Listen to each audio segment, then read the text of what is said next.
Good morning.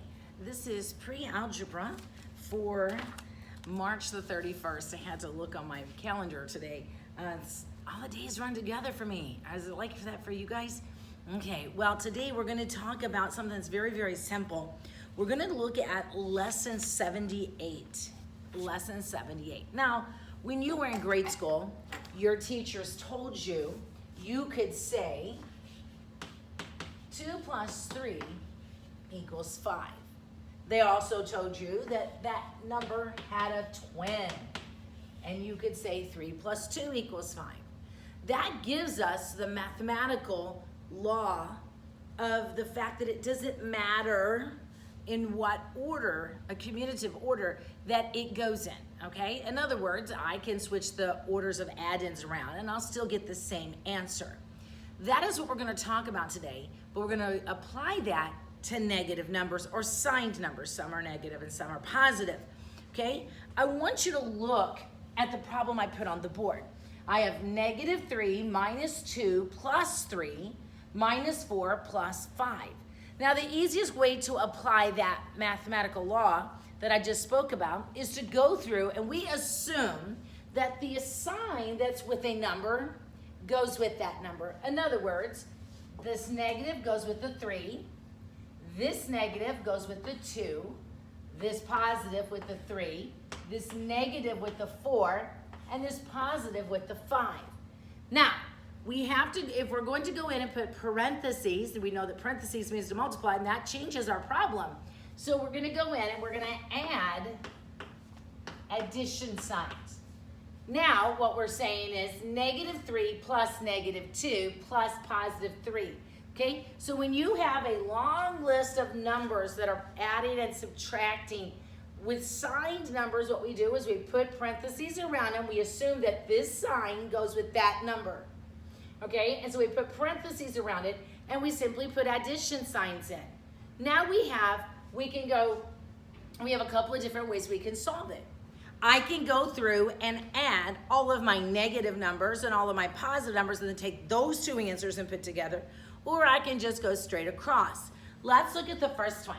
If I take only the negative numbers and add them together, I have negative 3 plus negative 2 is negative 5. Then I have over here a plus a negative 4, so I have a negative 9.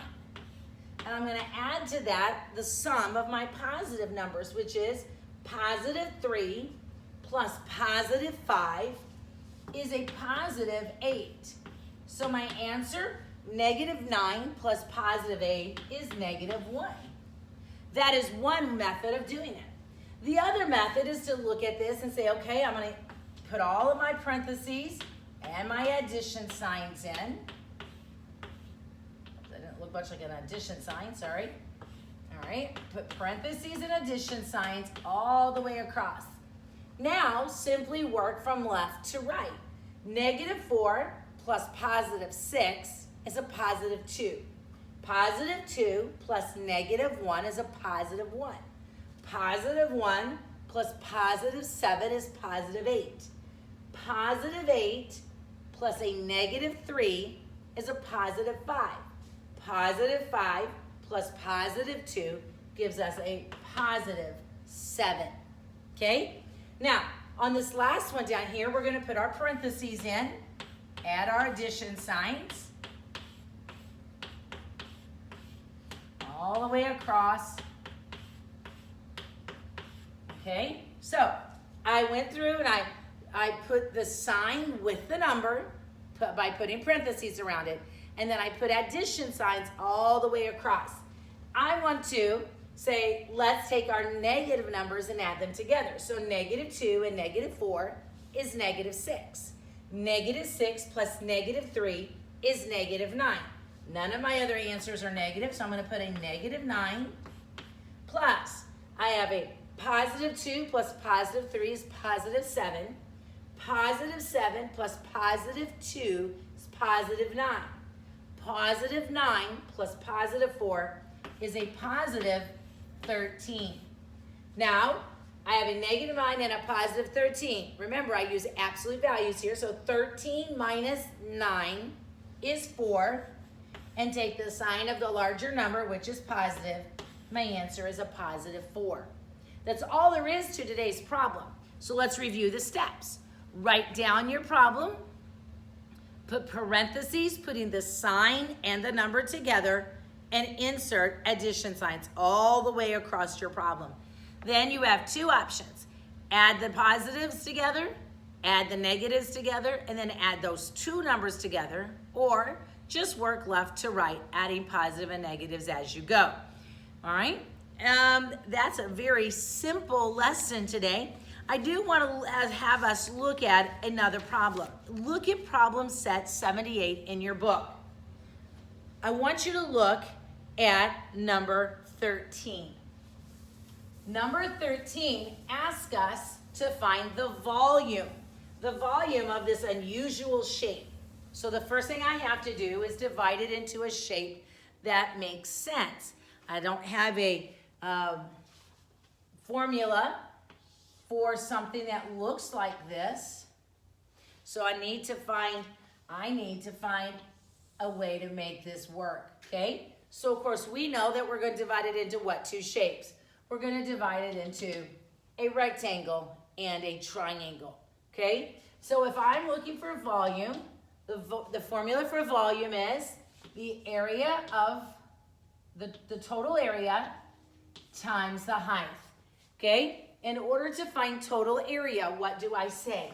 I say the area is the area of the rectangle plus the area of the triangle. Once that's done, I multiply by the height. There's a couple of things in this problem that are a little different, so please pay attention. Okay, the volume is, how do I find the area of the rectangle? I'm going to say length times width. Okay, how am I going to find the area of the triangle? Well, base times height divided by 2. That's going to give me my total area. Then I'm going to multiply by the height. Let's fill in our shapes, okay? Let's see. First, we're going to say we have the rectangle. So it's going to be a 20 times 8. That's our length times the width. Okay? Now, for the triangle, we have base times height divided by 2. So we're going to say 24, looking at my figure here, 24 by 17. Okay? So we're going to say 24 times 17 divided by 2. And that's going to give us our total area.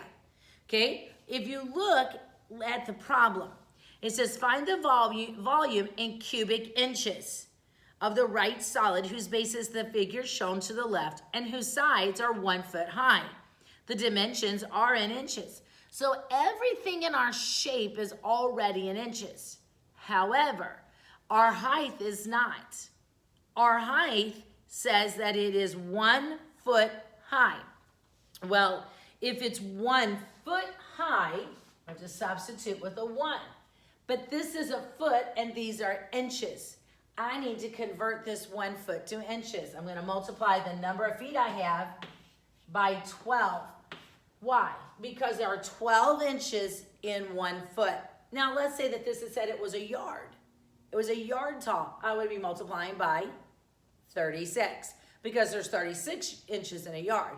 But this one is 1 foot, okay? So now we're simply going to work on the math here. So our first part is we're going to say 20 times 8 is 160. Then we're going to say 24 times 17 divided by 2, okay? 24 times 17 divided by 2 is 204. Now, I want to solve this. My number of feet and my conversion of 12. So 1 times 12 is 12. Now, I still need to do everything inside the bracket, so I need to add these numbers together to get 364. Now, I can multiply it by the 12. Okay, I had to find the total area, so I had to get it all the way down to my final answer of 364. Now multiply it by my height. 364 times 12 is 4,368. Now here's my question. What's my label? It's cubic inches, okay? All right, cubic inches. So a couple of things about this particular problem. Make sure that whenever you're reading these, because at this point, they are going to start changing them. They're not always going to have the dimensions in inches and the height in inches.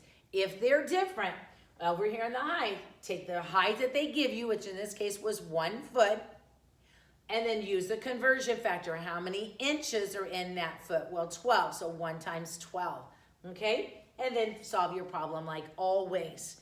Today, you are going to do numbers 1 through 15 as your homework. Let's look at number 1 to begin with. Let's see if we can get through a couple of these to help you out. 3/7 of the cherubs had angelic faces. If there were 420,000 cherubs in the firmament, how many did not have angelic faces? Well, we know that we have to know that 3/7 of them had angelic faces. Are we looking for the number of angelic faces? Look at your question.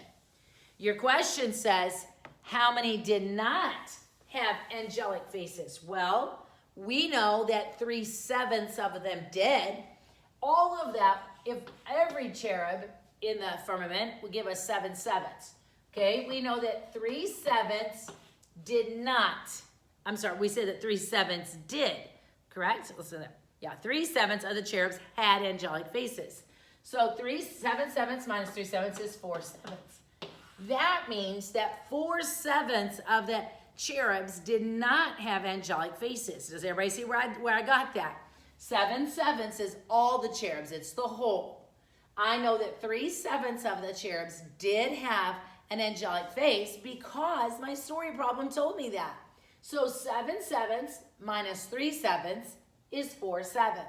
Now let's go back and look at our story problem. It says 3/7 of the cherubs had angelic faces.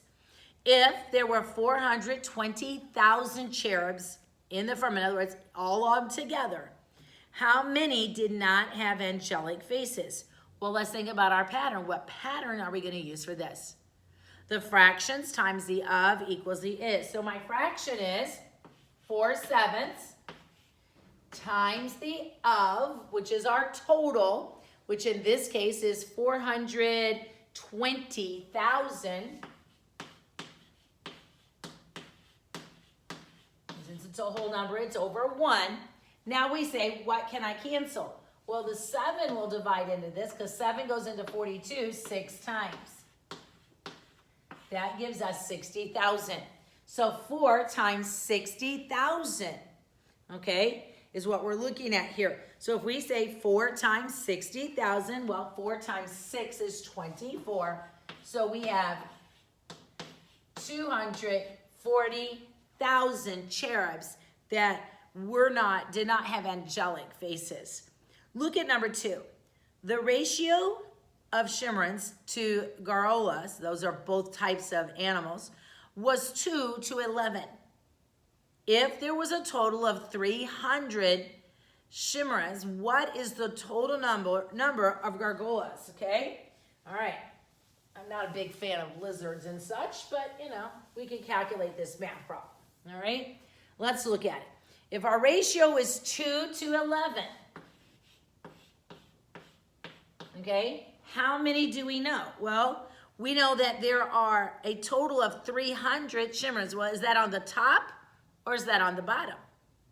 It's on the top, okay? So we're going to put 380. What goes on the bottom? An X. If you'll remember, one of these by itself is called a ratio. When you have two ratios that are equal, we call it a proportion. Now all we need to do is cross multiply. So we're going to say 2 times X is 2X. And then we're going to say 11 times 380 is 4,180. Okay, now I have an equation. 2 rules. Do the opposite of what the equation says, and whatever you do on the left, do on the right. So it says to multiply, so we're going to divide. We're going to divide both sides. Divide both sides by the same number. In this case, it's a 2. This cancels. X equals, well, we have 2. 2 goes into the 0. 2 goes into 18.9. So our answer is 2,090. Okay? Let's look at number 3. Jean traveled the first 100 miles in 5 hours. Then she doubled the speed for the last part of the trip. If the trip was 300 miles, how many hours did it take Jean to travel the last part? We don't want the whole thing, only the last part of her trip. All right? So first, we need to know how fast she's going, don't we? All right? So look at your ratio. What is the rate? We said that she's traveling the first 500 miles in 5 hours. So we're going to take our distance, which is 100 miles, divided by the time, which is 5 hours. So 100 divided by 5, she is going 20 miles per hour. Man, am I glad I'm not traveling with her. Okay, be like driving with my grandma. All right, so she is driving 20 miles an hour. Okay, but she wants to double that speed. Okay, if she's going to double that speed, how fast is she going to be going? She's going to go 40 miles an hour for the last part. Now, if I'm going to do it this way, and I know that she doubled her speed, so that gives me the fact that she's going 40, I have to say, well, she traveled 100 miles at this speed. So how far did she travel the last? It was the last 200 miles at what speed? At 40 miles per hour. Does everybody see that? What we did is I said, if you look at your story problem, it says that the whole trip was 300 miles. The first 100 miles, this is how fast she was going. So I had to say 300 minus 100, 200 miles. That's the amount of the trip she had left. 200 miles is how far she had to go. We know from the story problem that she doubled her speed. She was going 20 miles an hour. Doubling that gives us 40. So now she's going 40 miles an hour. Okay? Remember, miles is going to cancel. Okay? So per hour, well, we don't need the per because we don't have the money, so we don't have miles. So all we have is hours left. So how many hours did it take her? Well, get rid of those 2 zeros and say 20 divided by 4 is 5. It took her 5 hours to do the second part of the trip. Okay? Now, today you are going to finish problem set 78, but I don't want you to do the whole thing. Okay? I only want you to do the portion of it that is online. Okay? Hopefully you did all these problems with me because they are the first few problems of your assignment and you won't have to redo them because you've already done them. All right? So you're going to do the beginning part of problem set 78 and then take your daily quiz. This is the same daily quiz you would take if you were in class. This is the same assignment you would do if you were in class because, guys, this is our class. Make sure you're doing your best, okay? All right, have a great day.